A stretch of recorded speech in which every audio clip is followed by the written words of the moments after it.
Hey guys, welcome to Drinking with Dave, where I sample different drinks and then pair them with classical music. In today's episode, we're back in my wheelhouse again, and that means peated scotches. We'll be trying the Ledaig 10-year. And yes, I know the pronunciation doesn't sound anything like the spelling, but hey, that's Gaelic for you. So a little bit of information on Ledaig. This is an island scotch. Not to be confused with Islay, which is a very specific island. This actually comes from the Isle of Mull, which is just north of Islay. And it's made by the Tobermory distillery, which has a very long history going all the way back to 1798. And Tobermory is really known for their signature smoky expressions. It's probably the closest you can come to having an Islay profile without actually being in Islay. As for the specs on this, it comes in at 46.3% ABV. It's non-chill filtered, non-colored, aged in ex-bourbon cask, and clocks in at 37 ppm on the peat scale.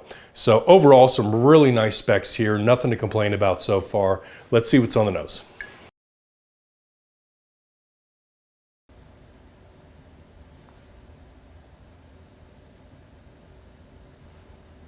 First thing I pick up on this is lemon, but it's different than the citrus tones that you pick up on a lot of other Islay scotches. Almost more of a lemon pastry, like lemon bars, something more along those lines. There is a peatiness here, but it's not too overwhelming. There's also a little bit of a medicinal quality, sort of like an iodine note that reminds me of Laphroaig. Might be picking up a little bit of ginger as well. I'm also getting notes of salt, fish, shoe polish, and there's a distinctive metallic note in here that kind of reminds me of rusty copper. All right, let's have a taste.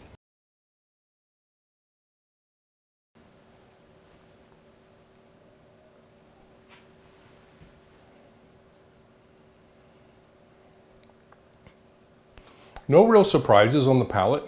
I'm getting lemon bars again. There's a brininess up front. That peat really kicks in, but it's a different kind of peat. It tastes different than Islay peat. It has its own distinctive profile. I'm also getting some antiseptic notes that remind me of Laphroaig, but it's not as punchy up front. There's a bit more of a custard element in here, kind of a creaminess as well. I'm also getting a smoked salmon note in here, and that's not something I usually pick up on a whiskey. In fact, it's something I've never really picked up on any whiskey other than Ledaig, but I've definitely picked it up on this before, and I'm getting it right now.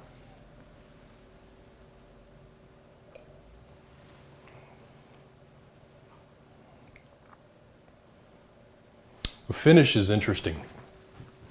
You get like a metallic, fishy aftertaste that mixes with this sulfuric quality that reminds me of burnt matches. It's like smoked salmon meets burnt matches. And I'm liking that smoked salmon note. There is another note coming in that I can't quite put my finger on that I'm not really crazy about. But all in all, I would say this is a nice alternative to Islay that gives you something in that same general space, but still unique and distinctive. It has its own voice. All right, so if I'm pairing this with music, I'm going with Dvorak, and I'm picking the fourth movement of his Ninth Symphony, the Allegro con Fuoco.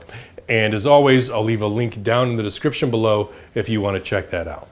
I kind of debated between the fourth movement and the third movement, which is the Molto Vivace. I think either could work in this scenario.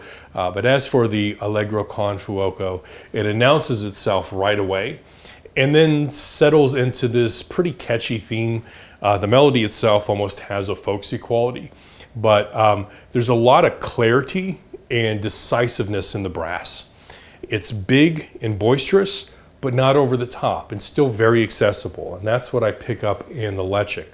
There are also softer elements here, really with both movements I mentioned, the third and the fourth. There are softer elements in here, but like the Ledaig, they don't announce themselves right away, they develop. Now, if you're not overly familiar with Dvorak, and this sort of sounds familiar, that's because John Williams pulls a lot of his influence from Dvorak. Williams is heavily influenced by Dvorak, by Stravinsky, by Korngold, And although with Korngold, you could argue that there might be some like brief transcriptions in some of that music. But either way, there's definitely a similarity here. Williams is not Dvorak, but he mimics Dvorak. Ledaig is not an Isla, but it sort of mimics an Isla. Although perhaps mimic is not the right word. These guys have been around since 1798, so they're not really mimicking anybody. They're an OG. But that's my take on the Ledaig 10. Thank you guys so much for watching. Don't forget to subscribe and stay tuned for future episodes. Take care.